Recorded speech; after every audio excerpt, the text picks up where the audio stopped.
चलिए सीधे आपको करनाल लेकर चलते हैं, जहां पर मुख्यमंत्री नायब सिंह सैनी क्या कुछ कह रहे हैं, सीधे सुनवाते हैं।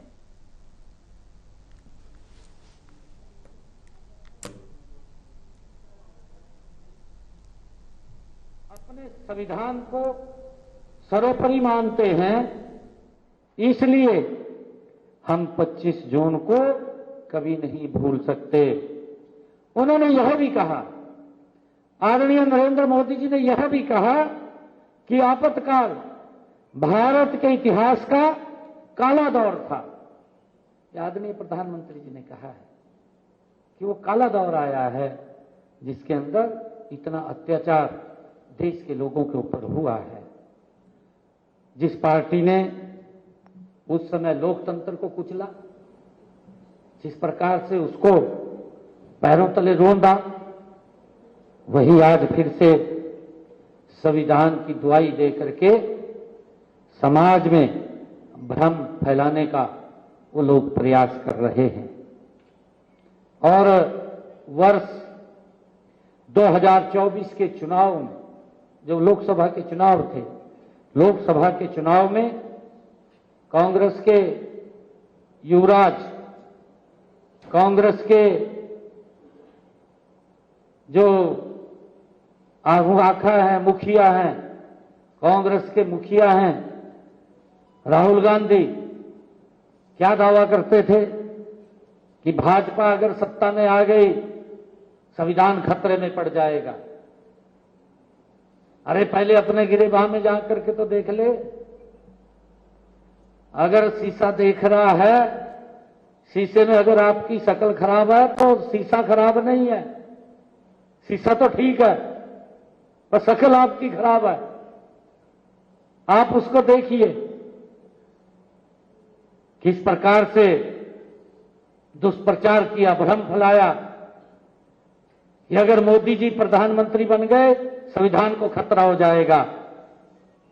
और संविधान और लोकतंत्र की को बार बार अपमानित करने कि उनकी समझ देश की जनता ने करारा जवाब भी दिया है। वो समझ चुके हैं कि राहुल गांधी तो बचपने जैसी बातें करता है, जैसे बच्चा बातें करता है।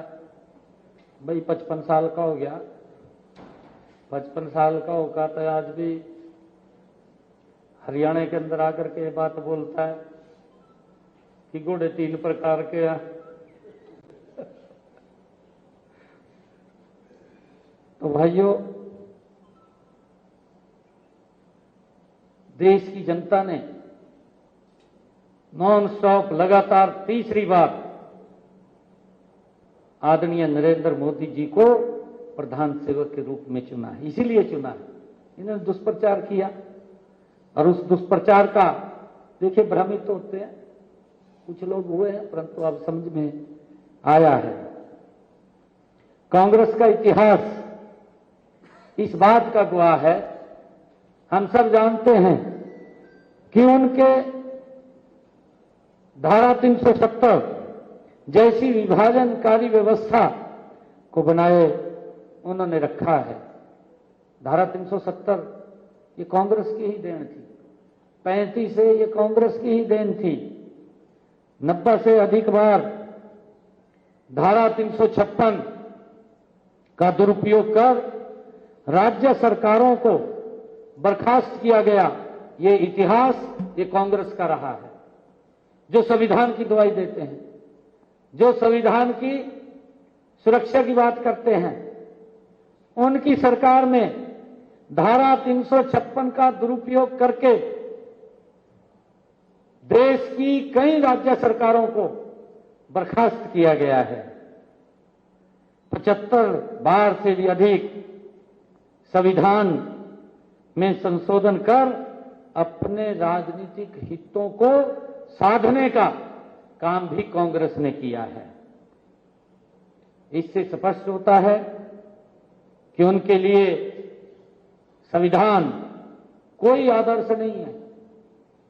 ये स्पष्ट होता है, वो तो संविधान को अपनी सुविधा के अनुसार उपयोग करते हैं। बल्कि कांग्रेस ने संविधान को एक औजार के रूप में प्रयोग किया है। उन्होंने तो एक राजनीतिक औजार इसको बना करके इसका उपयोग किया है कांग्रेस पार्टी ने। जब भी उन्हें अपनी सत्ता की चुनौती महसूस हुई है, उन्होंने संविधान के मूल्यों का बलिदान देने में कोई कोर कसर नहीं छोड़ी, पीछे नहीं आके तुरंत बलिदान दे दिया अपनी इच्छा शक्ति को पूरा करने के लिए। और जबकि हम देखते हैं कि देश के यशस्वी प्रधानमंत्री आदरणीय नरेंद्र मोदी जी और देश के गृह मंत्री आदरणीय अमित शाह जी ने देश की एकता अखंडता को मजबूत करने से लेकर के दुश्मनों से देश की सुरक्षा करने के ऐतिहासिक उदाहरण जनता को दिए हैं। हम सब जानते हैं, जम्मू कश्मीर से लेकर कन्याकुमारी तक डॉक्टर श्यामा प्रसाद मुखर्जी जिस मार्ग के ऊपर चले थे, उस मार्ग को पूर्ण करने का काम जम्मू कश्मीर से धारा 370 35 से को समाप्त करने का काम नरेंद्र मोदी जी ने किया है। ये हम सब जानते हैं, देश को मालूम है, क्योंकि आदरणीय मोदी जी ने उस संविधान की जो डॉक्टर भीमराव अंबेडकर जी की नेतृत्व वाली जो समिति थी, जिन्होंने इस देश को पवित्र संविधान दिया, उसकी रक्षा सुरक्षा करते हुए आदरणीय नरेंद्र मोदी जी ने कश्मीर से लेकर के कन्याकुमारी तक ये भारत एक हो, अखंड भारत हो, उसकी संविधान की पवित्र रक्षा करने का काम नरेंद्र मोदी जी ने किया है। और वही कारण है कि एक राष्ट्र एक विधान जो डॉक्टर श्यामा प्रसाद मुखर्जी जी का सपना था, उसको पूरा करने का काम आदरणीय मोदी जी ने किया है। हम ये भी देखते हैं कि आदरणीय मोदी जी ने जब जब भी हमारे पड़ोसी देश अगर हमारे देश के ऊपर गलत नजर उठाने की कोशिश की है, चाहे वो उरी की घटना है और चाहे वो उरी की घटना में सर्जिकल स्ट्राइक की बात हो, चाहे पुलवामा की घटना हो, पुलवामा के अंदर एयर स्ट्राइक की बात हो, चाहे पहलगाम की घटना हो, आतंकवाद का जहां जन्म हुआ, जिस स्थान से आतंकवाद निकल करके हमारे देश के अंदर भय का वातावरण, हमारे देश के नागरिकों को वो मौत के घाट उतारने का काम करता था, उस स्थान के ऊपर जाकर के उस आतंकवाद को भी मट्टी में मिलाने का काम ऑपरेशन सिंदूर के माध्यम से किया है। ये पूरी दुनिया ने इस बात का लोहा भी माना है। ये हम सब जानते हैं, यही संविधान की रक्षा सुरक्षा है कि देश इस संविधान के अनुरूप चल रहा है। मैं उन सभी वीरों को नमन करता हूं जिन्होंने उस समय तानाशाही के खिलाफ उस इमरजेंसी में भी वो पीछे नहीं हटे, उस तानाशाही के खिलाफ अपनी आवाज बुलंद की, अपनी, चाहे वो जेल में गए, चाहे उनको अत्याचार हुए, चाहे उनको यातनाएं दी गई, यातनाएं भी किस प्रकार की दी गई, इस प्रकार की यातनाएं दी गई कि कईयों के तो शरीर के ऊपर सिगरेट ऐसे लगा देते थे और कईयों के पजामे में चूहे छोड़ देते थे, खा लेते थे, बाहें बांध देते थे कि वो हाथ पैर भी ना हिला सके, टांगे बांध देते थे।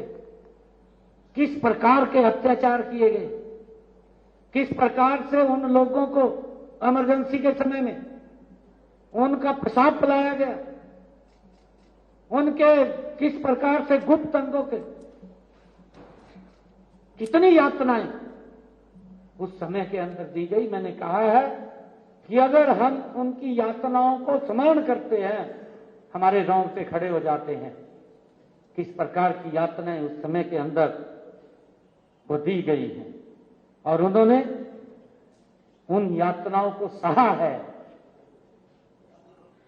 वो क्रांतिकारी वीर थे, अपने शरीर के ऊपर सहा है, परंतु इस लोकतंत्र को, इस भारत मां के सम्मान को नीचे नहीं होने दिया, इसके गौरव को ऊंचा करने का काम किया है। अपने शरीर के ऊपर तो उन्होंने यातनाएं सही, परंतु लोकतंत्र को उन्होंने मजबूत रखा है, झुके नहीं हैं। इनका मान सम्मान करना हम सबका परम कर्तव्य है।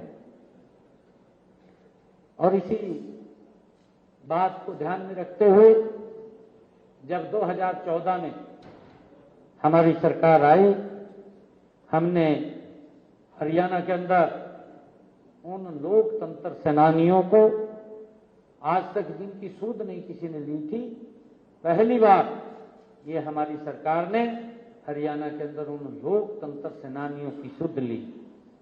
और 26 जून 2015 को रोहतक में पहला लोकतंत्र सेनानी समारोह, सम्मान समारोह वहां आयोजित किया गया, उनको सम्मान दिया गया। और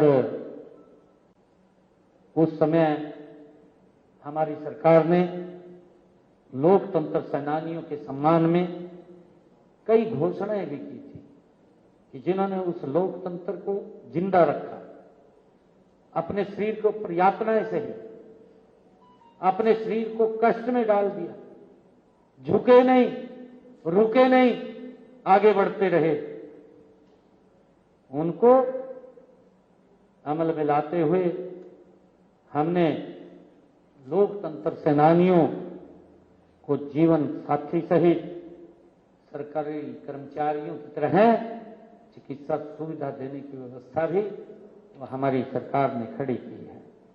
और हमने हरियाणा रोडवेज की बसों में भी मुफ्त यात्रा उन स्वतंत्रता सेनानियों के लिए लागू की और वाल्वो बसों में भी 75% किराया उनका माफ किया गया, उनको उसमें भी अधिकार दिया गया।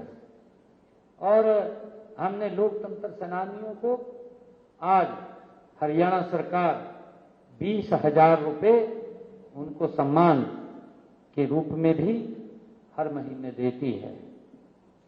और हमारे हरियाणा प्रदेश के अंदर जिन्होंने जेलों के अंदर और कष्ट सहे हैं, परिवार से भी वो दूर चले गए, परिवार को भी बड़ी चिंता, उनके कई हमारे स्वतंत्रता जो ये सेनानी थे उनके परिवारों को भी यातनाएं दी गई। इस प्रकार का वो दौर था। अगर हम करनाल की बात करें तो करनाल जिले में हमारे करनाल के ही ऐसे 53 लोकतंत्र सेनानी थे जिनके ऊपर अत्याचार किए गए। आज का दिन सिर्फ विरोध का नहीं है, ये दिन ये विरोध का नहीं है, ये सच के पक्ष में खड़े होने का दिन है। ये हमें समझना होगा। ये खाली कई बार इस प्रकार की बात करते हैं कि हमें सच क्या है उसके साथ खड़ा होने का दिन है। हमें ये संकल्प लेने का आज दिन है कि संविधान की रक्षा के लिए हम सब मिलकर के ये संकल्प लें कि संविधान की रक्षा के लिए हम सदैव सजग रहेंगे, किसी के भ्रामक जाल में नहीं आएंगे। नहीं तो संविधान की बुकी उठा करके खड़े हो जाते हैं, संविधान तो खतरा है। हमें यह संकल्प लेना चाहिए कि संविधान की रक्षा के लिए सदैव सजग रहेंगे। हमें यह संकल्प लेने की आवश्यकता है कि लोकतंत्र को फिर कभी किसी तानाशाही प्रवृत्ति का शिकार नहीं होने देंगे। ये संकल्प लेने की आवश्यकता है। ये संकल्प लेने की आवश्यकता है कि युवाओं को सही इतिहास से अवगत कराएंगे। हमारी युवा पीढ़ी को, आने वाली जनरेशन को उस इतिहास के बारे में मालूम होना चाहिए जो इतिहास हमारे पूर्वज जिस इतिहास से गुजर करके आए हैं उसके बारे में उनसे अवगत कराने की आज आवश्यकता है, ताकि वो इस देश के सच्चे नागरिक बन सकें। मैं आज इस संविधान हत्या दिवस के 50 वर्ष पूरे होने पर मैं उन सब स्वतंत्रता सेनानियों को पुनः स्मरण करता हूं, उनको नमन करता हूं और उस अध्याय को, वो जो काला दौर था, वो दोबारा इस प्रकार का दौर ना आए, क्योंकि बहुत सारे लोग हैं ग्रुपिए बनकर आ जाए, कोई कुछ कह दे, कोई कुछ कह दे। आज मुझे गर्व भी है इस बात का, 2014 के बाद हमारी सरकार उन सब महापुरुषों के दिवसों को राज्य स्तर के ऊपर मना रही है। यही कारण है कि जिन महापुरुषों ने इस देश धर्म के लिए अपनी कुर्बानियां दी हैं, बलिदान दिए हैं, ऐसे सब महापुरुषों को हम याद करें, उनको स्मरण करें, उस इतिहास को आने वाली पीढ़ियों के बीच में लेकर के जाएं, ताकि आने वाली पीढ़ियों को भी उस इतिहास के बारे में जानकारी हो, ताकि दोबारा वो काला दौर हम सबको भुगतना ना पड़े।